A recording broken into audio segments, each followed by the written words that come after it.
Halo guys, gini, aku mau cerita. Kemarin nih, aku tuh abis nonton film yang berjudul Gadis Kretek.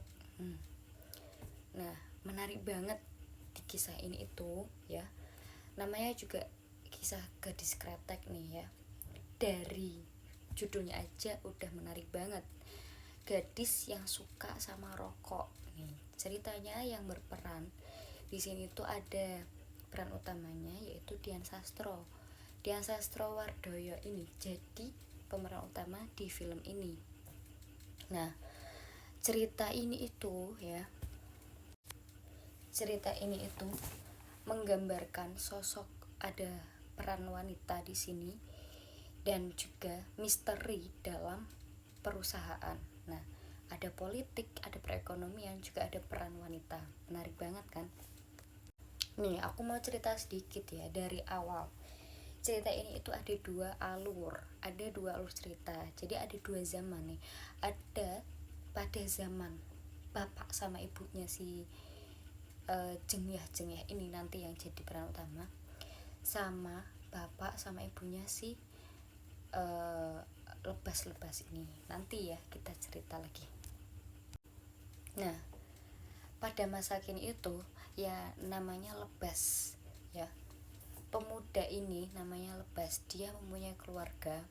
Semuanya itu anaknya ada 3, itu laki-laki. Lebas itu anak terakhir. Lebas ini diperankan oleh Arya Saloka. Nah, ayahnya ini si pemilik perusahaan rokok ya, rokok kretek. Nah, nama bapaknya ini Soraya. Ada kisahnya. Waktu itu bapaknya itu lagi di rumah sakit dalam keadaan lemas dan koma, mungkin itu koma. Terus tiba-tiba si bapak Soraya ini sadar dan tiba-tiba memanggil namanya Jengyah. Nah, ada kisah cinta masa lalu Jengyah dan Soraya ini. Ceritanya gini. Nah, kan bapak Soraya ini, bapaknya si Lebas ini manggil si Jengyah berkali-kali. Nah, Lebasnya ini bingung, kenapa ini bapakku ya. Terus alhasil si Lebas ini menanyakan kepada bapaknya, ada apa sebenarnya kok manggil Jengyah. Singkat cerita, si Lebas ini akhirnya memulai perjalanannya untuk mencari misteri siapa Jengyah tersebut. Nah, ini mulai dari perjalanan dulu ya. Pada masa dulu itu ada seorang pemilik perusahaan rokok kretek bernama Idrus. Nah, Bapak Idrus ini adalah bapaknya si Jengyah. Ya, Bapak Idrus ini punya 2 anak perempuan semua. Yang pertama ini Jengyah, yang kedua ini namanya, pokoknya yang diperankan oleh Tisa Biani inilah dua anak tersebut ini ya. Nah, otomatis kan si Jengyah anak pertama nih. Di masa itu si Jengyah ini udah berumur untuk menikah.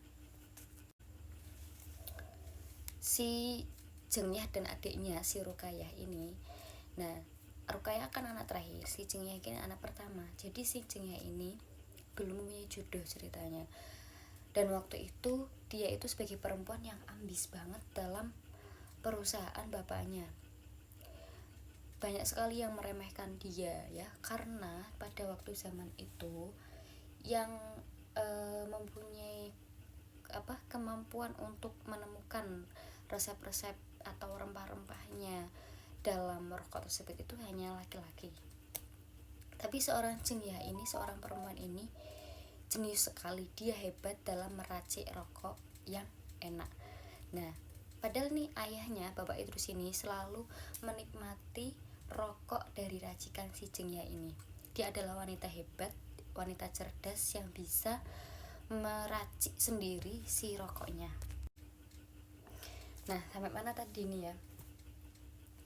Singkat cerita, si Jengyah ini kan bapaknya ini punya perusahaan rokok. Nah, tiba-tiba bapaknya ini menemukan pemuda yang di jalanan gitulah, itu namanya Soraya. Nah, Soraya yang ada di masa kini sebagai bapaknya Lebas ini, dulunya itu adalah karyawan si bapaknya Jengya. Dia juga lelaki yang hebat yang bisa menjadi sosok dibalik kesuksesan rokoknya si Kretek ini, rokoknya Bapak Idrus ini. Sebagai wanita itu Jengya itu merasa mempunyai ketertarikan dengan si Soraya, Bapak Soraya ini, karena yang bisa memahami atau mengerti bakatnya si Jengya ini hanya si Soraya ini, ya, si Bapak Soraya ini. Nah, singkat cerita, mereka menjalin asmara tanpa sepengetahuan bapak ibunya, Bapak Idrus ini. Dan tiba-tiba ibunya ini mencarikan jodoh kepada si Jengya. Nah, tapi Jengya ini tidak mau. Nah, gimana selanjutnya? Nah, selanjutnya kita kembali ke Lebas yang pada masa kini. Si Lebas itu kemudian datang di sebuah museum rokok. Nah, di situ dia bertanya, siapa pemilik rokok? Nah, di situ museum rokok. Nah, di situ ada nama Kretek. Itu yang biasa disebut oleh bapaknya. Bapaknya juga itu namanya rokok apa ya? Nanti kita ceritain. Habis itu, nah di situ ada ketidakcocokan antara ibunya si Jengya sama maksudnya kan mau dijodohin nih, jadi Jengya ini nggak mau dijodohin. Terus tiba-tiba suatu saat si Jengya ini diculik sama si calonnya ini. Nah, kenapa bapak sama ibunya kekeh sama yang akan dijodohin? Karena ini menyangkut paut dengan perusahaan atau ya politik dalam usaha lah gitu. Ya biasalah, seperti zaman sekarang juga ya gitu.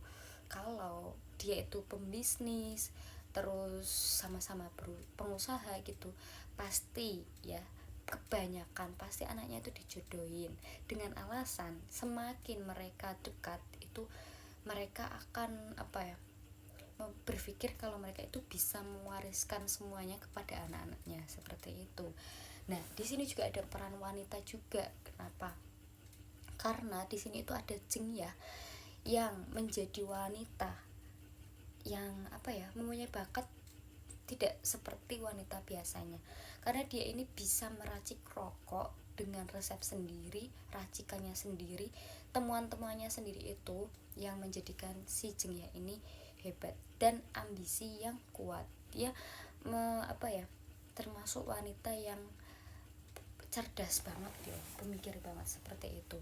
Menurut aku ini film menarik banget sih ya. Banyak konflik-konflik perekonomian, perusahaan, politik, percintaan ya.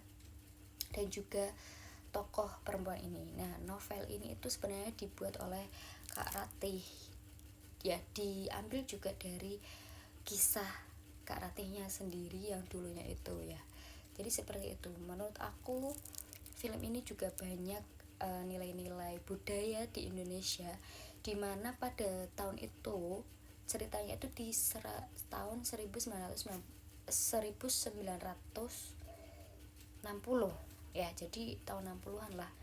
Dia masih jadul banget gitu loh, jadi masih percaya sama weton, percaya sama hal-hal yang berbau mitos atau fakta gitu.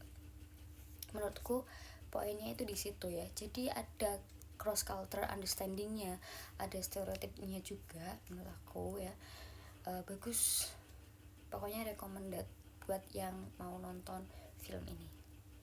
Terima kasih udah mau dengerin aku ya. Sekian, terima kasih. Nama saya Salwa Salsabila, NPM 0922014251 dari Prodi Pendidikan Bahasa Inggris, subjek Cross Cultural Understanding, final test. Assalamualaikum warahmatullahi wabarakatuh.